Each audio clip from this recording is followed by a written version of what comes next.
नमस्कार प्यारे बच्चों। तो आज हम पढ़ने जा रहे हैं अपनी डायरेक्टरेट ऑफ एजुकेशन की worksheet number 52 class 9 subject science. बेटा पढ़ना है आज हमें संयोजी ऊतक। ज्ञान ने पूछा, जिज्ञासा दीदी क्या रक्त भी किसी प्रकार का ऊतक है? आखिर हमारे शरीर में हर पदार्थ का संवहन रक्त के द्वारा होता है, चाहे वो भोजन हो चाहे ऑक्सीजन। तो क्या जिज्ञासा दीदी यह एक ऊतक है? जिज्ञासा दीदी ने बोला, ज्ञान वे ऊतक जिनकी कोशिकाएं आपस में कम जुड़ी होती हैं और उनके बीच में आधात्री में जहाँ जगह होती है वहाँ धसी होती हैं, उन्हें संयोजी ऊतक कहा जाता है। और रक्त भी एक संयोजी ऊतक है। संयोजी ऊतक के बेटा दो भाग होते हैं, एक होता है कोशिका और एक होता है अंतर कोशिकीय आधात्री। आधात्री का मतलब जो जेली नुमा पदार्थ होता है, कभी तो ये जेली होता है बेटा, कभी बिल्कुल तरल, कभी कठोर हो जाता है। अब संयोजी ऊतक हमारे कौन कौन से हैं? पहला देखेंगे हम यहाँ पर, रक्त, अस्थि, उपास्थि, स्नायु, कंडरा, एरियोलर, वसामय। तो बेटा यहाँ पर 7 प्रकार के आपको संयोजी ऊतक दिखाए गए हैं। चलिए इनके बारे में जानते हैं। पहला है रक्त। इसके तरल अधात्री भाग को प्लाज्मा कहते हैं और इसमें 3 प्रकार की कोशिकाएं हैं, आरबीसी, डब्ल्यूबीसी, प्लेटलेट्स। तो रक्त जो है बेटा वो क्या है? तरल भाग प्लाज्मा। 3 प्रकार की कोशिकाएं होती हैं, आरबीसी, डब्ल्यूबीसी और प्लेटलेट्स, जो शरीर के विभिन्न भागों में ऑक्सीजन, कार्बन डाइऑक्साइड, हार्मोन, अपशिष्ट, पचा भोजन आदि का एक भाग से दूसरे भाग तक संवहन करता है। ठीक है बेटा। तो रक्त के अंदर 3 तरह की कोशिकाएं पड़ी। आरबीसी यानी कि लाल रक्त कोशिकाएं, बेटा ये हमारे रक्त को लाल रंग देती हैं। यह केवल 120 दिन तक जीवित रहती हैं। दूसरी है डब्ल्यूबीसी, श्वेत रक्त कोशिकाएं। बेटा इन्हें शरीर के सिपाही कहा जाता है, क्योंकि शरीर में अगर कोई भी बाहरी जीवाणु हमला करता है तो ये हमें उनसे बचाती हैं। तीसरा है बेटा प्लेटलेट्स या बिंबाणु। यह रक्त का थक्का बनाने में सहायता करते हैं। आपने देखा होगा बेटा, कभी भी आपको चोट लगती है, रक्त बहना शुरू हो जाता है और कुछ समय बाद वहीं पर रक्त जमना शुरू हो जाता है। तो ये रक्त का जमाव बेटा कौन करता है? बिंबाणु। बिंबाणु क्या करते हैं? रक्त को बहने से रोक देते हैं। ठीक है बेटा। सेकंड चलते हैं हम अपने दूसरे संयोजी ऊतक की तरफ। वो क्या है? अस्थि। अस्थि क्या होती है बेटा? हड्डी। यह मजबूत और कठोर है। यह कैल्शियम और फॉस्फोरस की बनी होती है, इसीलिए कठोर होती है। बेटा यह हमारे शरीर के पंजर का निर्माण करती है। पंजर मतलब ढांचा। अगर हमारे शरीर के अंगों में हड्डियां नहीं होती तो हमारे शरीर का एक निश्चित आकार नहीं हो पाता था बेटा। ठीक है। और ये अंगों को सहारा देने का काम भी करती है। तीसरा है बेटा उपास्थि। ये प्रोटीन और शर्करा की बनी होती है।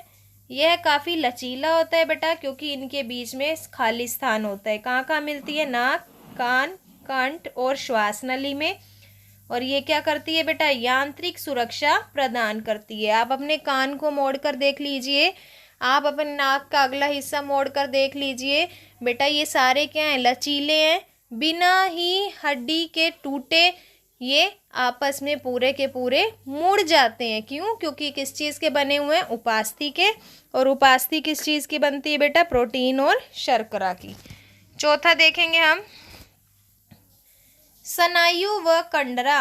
रेशेदार ऊतक होते हैं बेटा स्नायु और कंडरा। स्नायु में बहुत कम जेली लाइक सब्सटेंस होता है, इसीलिए लचीला होता है। 2 अस्थियों को आपस में जोड़ता है। तो बेटा यहाँ पर आपको स्नायु दिख रहा है। अगर अपनी बाजू में देखें, कोहनी वाले हिस्से पर 2 हड्डियाँ आपस में जुड़ रही हैं तो वो क्या है? स्नायु। अगर मैं बात करूँ कंडरा की, तो बेटा कंडरा क्या है? आपको ऊपर दिख ही रहा होगा, ये अस्थि और मांसपेशी को आपस में जोड़ता है। यह कम लचीला होता है। ठीक है बेटा। लास्ट सेकंड है हमारा एरियोलर ऊतक।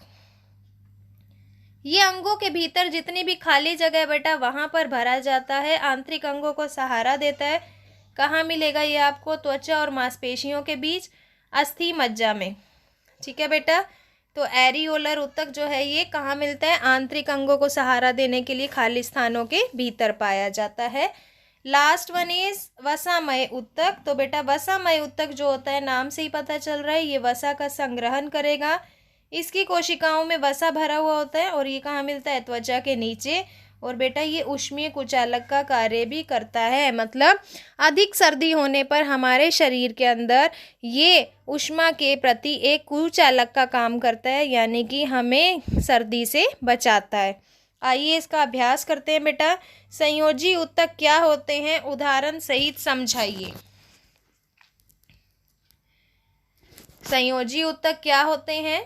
तो यहाँ से ही हम लिखेंगे, वे ऊतक जिनकी कोशिकाएं आपस में कम जुड़ी होती हैं वो संयोजी ऊतक कहलाते हैं। तो बेटा ये आपका फर्स्ट आंसर रहेगा, ये भी फर्स्ट आंसर रहेगा। फर्स्ट आंसर में हमें उसके नाम भी बताने हैं। स्नायु और कंडरा के कार्य बताइए। तो बेटा अब हमें स्नायु और कंडरा के कार्य बताने हैं। तो यहाँ पर अब हम सेकंड क्वेश्चन करने लगे हैं। ये आपका सेकंड का आंसर रहेगा बेटा, ठीक है। एरियोलर ऊतक और उपास्थि कहाँ पाया जाता है? तो थर्ड, एरियोलर ऊतक कहाँ कहाँ पर पाया जाता है बेटा? त्वचा मांसपेशियों के बीच अस्थि मज्जा में। तो ये हमारा थर्ड आंसर रहेगा, ठीक है। और हमें बताना है उपास्थि कहाँ पाई जाती है बेटा, तो ये भी हमारा थर्ड आंसर रहेगा,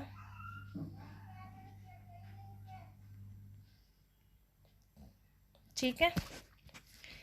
फोर्थ देखिए, एक तरल अधात्री वाले संयोजी ऊतक का नाम बताइए और उसके कार्य। तो बेटा तरल अधात्री वाला संयोजी ऊतक क्या है? हमारा रक्त, और उसके कार्य बताने हैं हमें। तो अब यहाँ से लिखेंगे, तो ये हमारा क्या रहेगा बेटा? फोर्थ आंसर रहेगा, ठीक है। तो आई होप ये वर्कशीट आपको अच्छे से समझ आ गई है बेटा कि संयोजी ऊतक क्या हैं, कैसे कार्य करते हैं, कहाँ कहाँ पाए जाते हैं। बेटा वर्कशीट अच्छी लगी है तो हमारे चैनल लर्निंग लाइट को शेयर कीजिए, सब्सक्राइब कीजिए, बेल आइकन को ज़रूर प्रेस कीजिए बेटा हर वर्कशीट के नोटिफिकेशन के regarding. Stay safe, stay healthy, thank you.